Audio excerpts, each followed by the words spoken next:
menolehkan wajahnya ke kanan, sesuai arah datangnya suara. Saat itu juga, Rahmat Kadir menyiramkan cairan asam sulfat ke bagian kepala dan badan Novel Baswedan. Dari atas motor,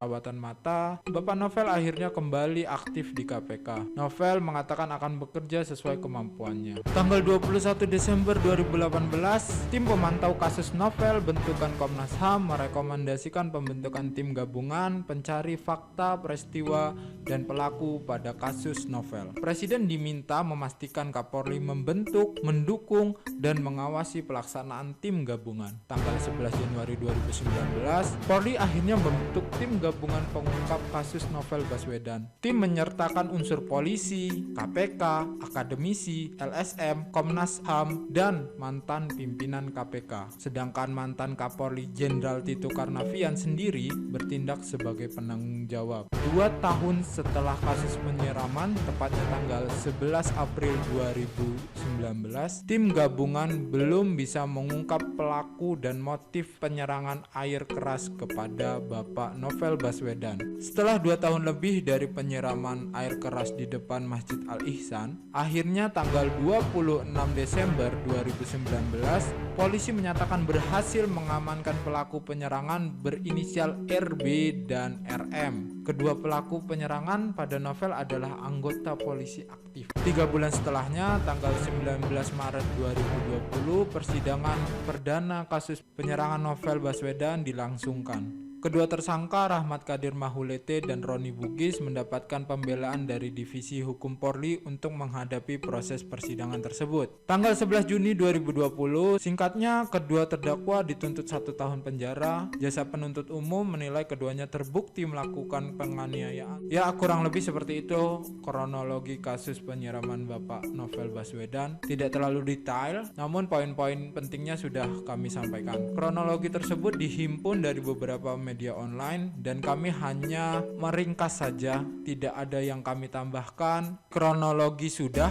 lanjut ke yang kedua adalah tinjauan dari segi sains. Sebenarnya penggunaan air keras seperti pada kasus ini sudah banyak terjadi di Indonesia. Lantas apa itu air keras? Pada dasarnya air keras adalah istilah untuk memudahkan masyarakat mengkategorikan cairan kimia yang sangat berbahaya jika mengenai tubuh. Cairan kimia yang umum yang digunakan sebagai air keras adalah larutan dengan pH rendah atau disebut dengan asam kuat seperti asam sulfat atau H2SO4, asam klorida atau HCl, dan asam fosfat atau H3PO4. Adapun bahaya dari larutan ini seperti menyebabkan luka bakar karena bersifat sangat korosif. Untuk asam sulfat sendiri merupakan asam mineral kuat, tak berwarna, dan bersifat korosif yang tinggi. Asam sulfat sangat berbahaya jika mengenai tubuh manusia. Semakin tinggi konsentrasinya, maka semakin besar bahayanya.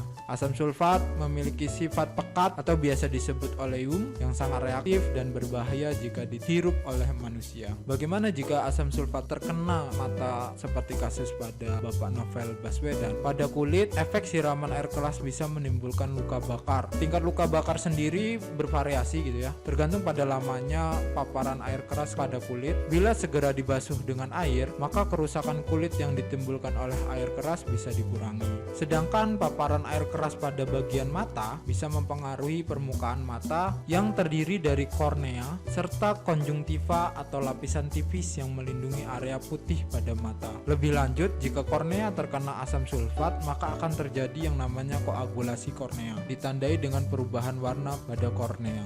Bila kornea yang sehat umumnya memiliki warna hitam, coklat, biru yang terlihat bening. Akibat adanya koagulasi ini membuat warnanya berubah menjadi keruh atau keputihan. Sebenarnya proses pemutihan kornea ini tidak hanya terjadi pada kasus terkenanya air keras, tapi pada kondisi yang disebabkan oleh faktor lain seperti infeksi mata, glaukoma, dan penyakit mata lainnya. Kemudian jika kita tidak sengaja terkena air keras, apa yang harus kita lakukan? Yang pertama yang harus kita lakukan adalah membasuh mata dengan banyak air. Jadi yang dilakukan oleh Bapak Novel Baswedan adalah cara yang tepat membasuh dengan menggunakan air. Setelah itu segera ke rumah sakit untuk mendapatkan penanganan lebih intensif.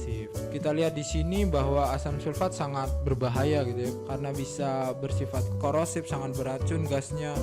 Kemudian apa fungsi dari asam sulfat ini? Sebenarnya banyak gitu. Kami akan berikan beberapa contoh kegunaan asam sulfat yang populer. Di antaranya kegunaan dari asam sulfat adalah sebagai pengisi aki. Kemudian asam sulfat juga banyak digunakan dalam proses pembuatan deterjen, pembuatan asam nitrat atau H2NO3, pada proses penyulingan minyak bumi, pembuatan pupuk superfosfat, dan masih banyak lagi. Jadi walaupun namanya air keras gitu ya, bukan berarti hanya dapat digunakan sebagai kekerasan, tapi ternyata air keras lebih banyak manfaatnya tergantung siapa yang menggunakannya. Bahkan sebagai contoh, bantal pun yang terlihat empuk dan nyaman bisa mematikan di tangan pembunuh yang melihat korbannya sedang tidur. Sekian video kali ini, sampai jumpa di video selanjutnya.